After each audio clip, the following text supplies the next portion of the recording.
Welcome to the Ranking Revolution podcast, your go-to source for strategies and ideas for SEO, organic growth, content creation, and online business. I'm Doug Cunnington, your host.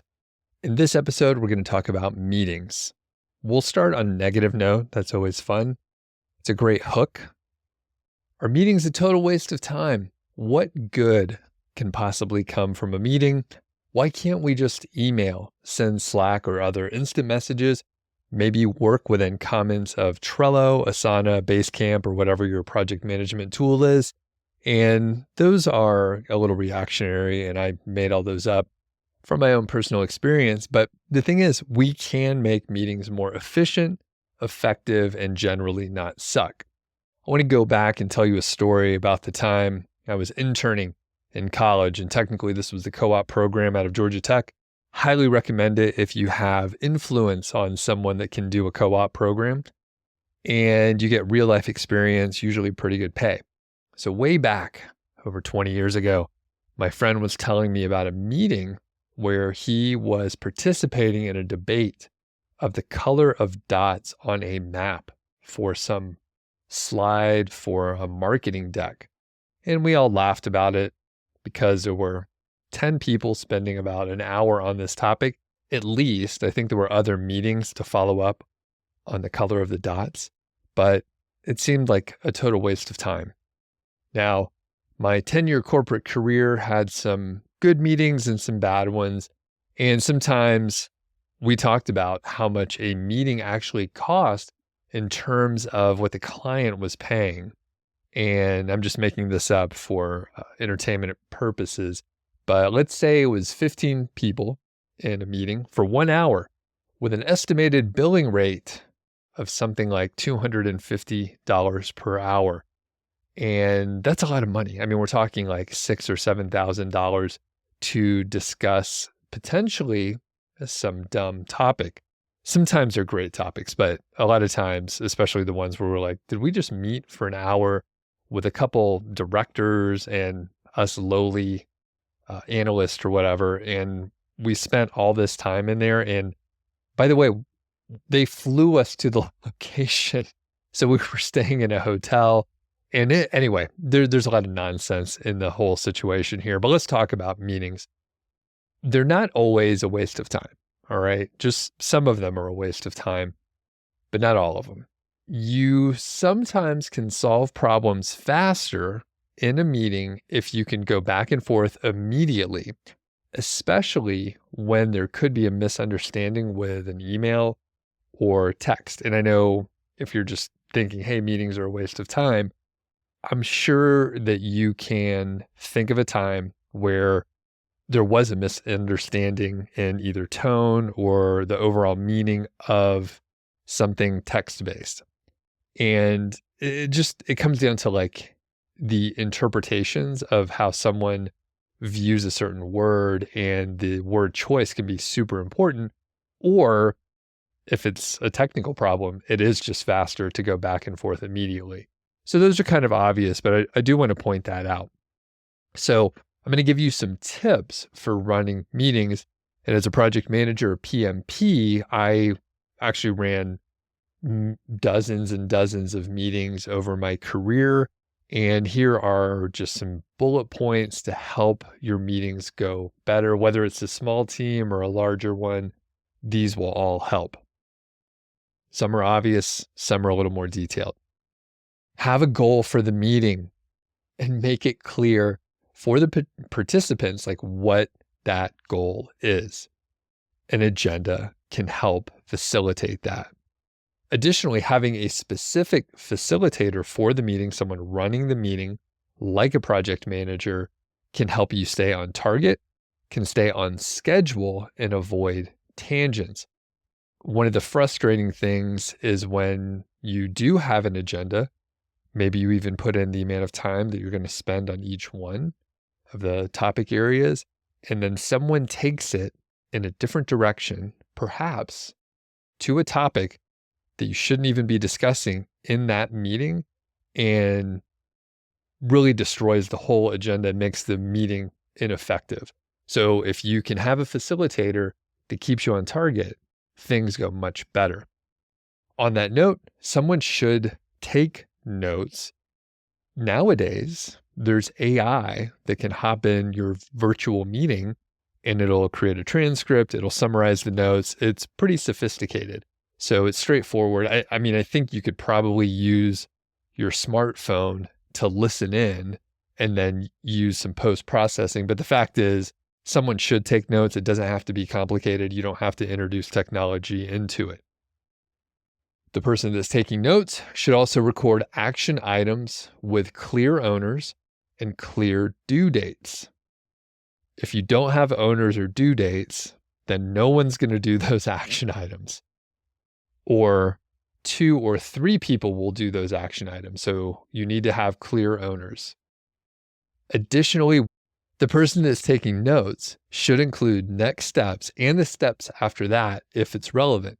So if there's a dependency on a future task, the action item owner can see who they're waiting on.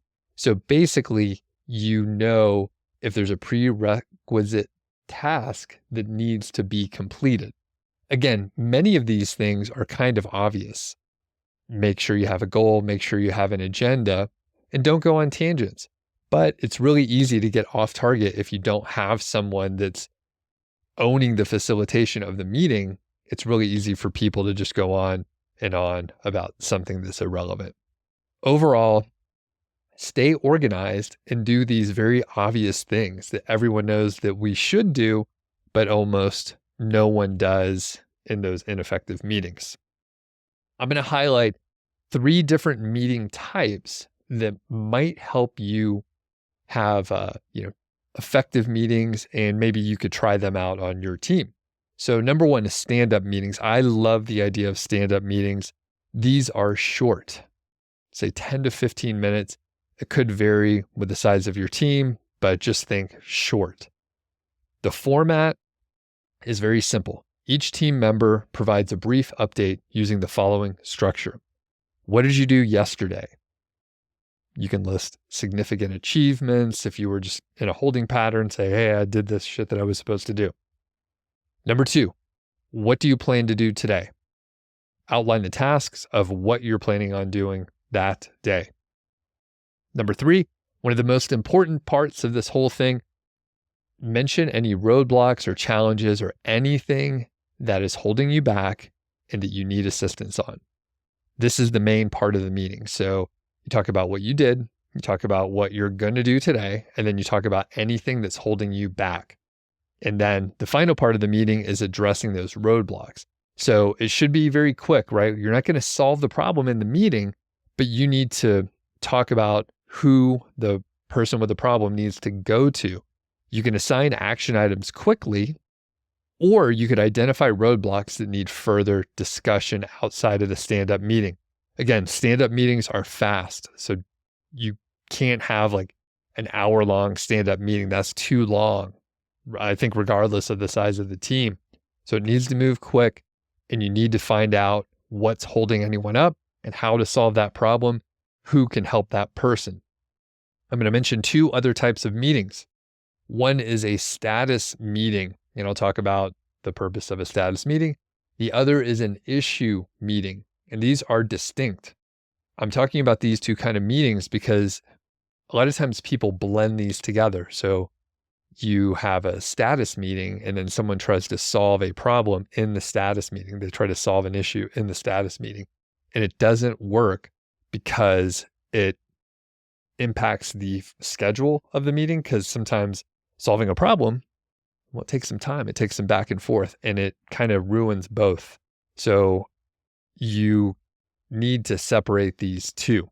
So a status meeting is designed to provide an overview of the progress on the work going on, ongoing tasks, projects, your goals, whatever.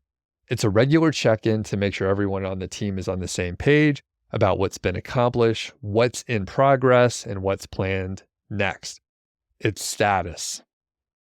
The issue meeting is focused on identifying and discussing and resolving specific issues that are impeding progress. It's a problem-solving session aimed at finding solutions to critical issues that may have come up. And I'm going to go over at least 4 reasons why it's very effective to separate these two. Now, quick note, one of my first big roles where I had executive exposure and I got to really own something, I owned an issues meeting in an issues tracking situation. I was an issue manager overall. One little tricky thing is we had an issue management status meeting. So I had a list of all the issues that we were going over, but I was talking about the status of the issue. So there's a little overlap here, right? We weren't solving problems. I was just telling management, hey, we have these 10 problems. Here's the owner. Here's the due dates. Here's where we are. Here's why we're behind. Here is what escalation help I need. So we were doing a status meeting about the issues, but we were not solving the issues. I did have to schedule issue meetings where I brought the proper stakeholders, usually from various teams, different vendors, all opposing forces to help talk through, identify, and solve the issue. But the point that I'm making here is a status meeting and an issue meeting, they're different things. So if you have your weekly status meeting to make sure everybody's doing stuff, maybe that's sort of a, in air quotes, like an all hands type meeting, that's cool. Get the status. Don't try to solve problems there. You solve the issues in another meeting. So let's talk about why separating these two is so important. I think I illustrated some of the, direct ideas about what you cover in each one of the meetings, but when you separate the two, it provides clarity and focus.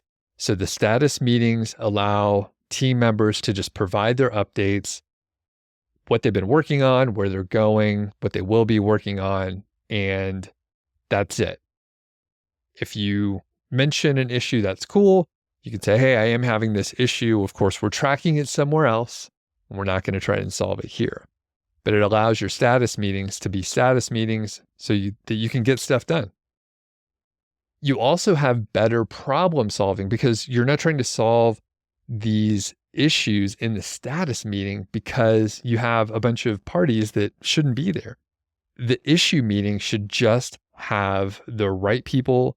Again, it could be from various teams, but it's the right stakeholders to solve the problems. And it avoids derailing the agenda for the status meeting. The third one is around improved communication. It keeps everyone aligned and aware of their roles and responsibilities in the status meeting. And then those detailed discussions in the issue meeting can help people understand the specifics and ensure everyone's on the same page about resolving the issues. So again, just keeping these separated helps each of the meetings go more effectively and efficiently and stay on topic. The thing is, stepping back for a second and zooming out, the worst thing is like when you're in a meeting and you don't need to be there.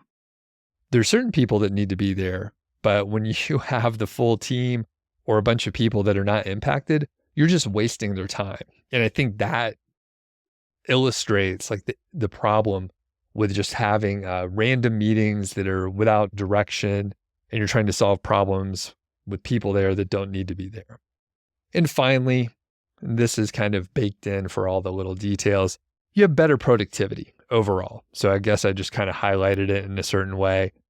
If you have the right people working on the right tasks at the right time, because you have proper status meetings, you have proper issue meetings, then there's a reduced impact, a reduced likelihood that you're going to have the wrong people in a meeting feeling like they're wasting time. And when you have these concentrated problem-solving sessions, you're ensuring that the issues are addressed promptly, they don't linger, the right owner has the action item with a due date, and you can track that very closely. So those are a lot of tips. And if you just take one or two, I think you're probably going to have better meetings. Overall, stay organized, stay on topic, have someone that can facilitate your meetings, and it shouldn't feel like a waste. I want to highlight something. Don't forget that regular meetings with your team can help develop relationships and help the teams gel, especially if you have virtual teams. So sometimes it feels like a waste to chit chat about life and other topics and random things that are unrelated to work, but you actually should do that sometimes.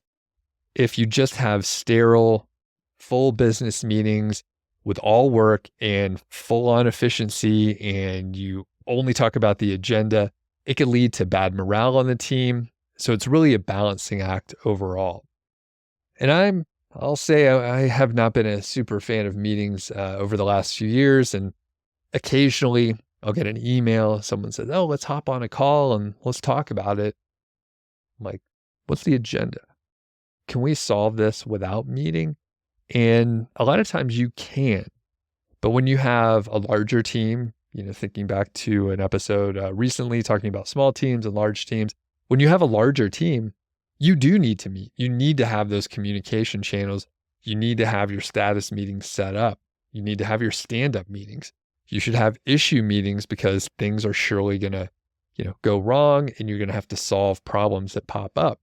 And having a specific meeting to solve a specific problem is really effective versus trying to do it virtually in an asynchronous way where you're on Basecamp and you're posting messages and it takes, 6 hours for someone to get back to a message because you're not located in the same time zone and stuff like that.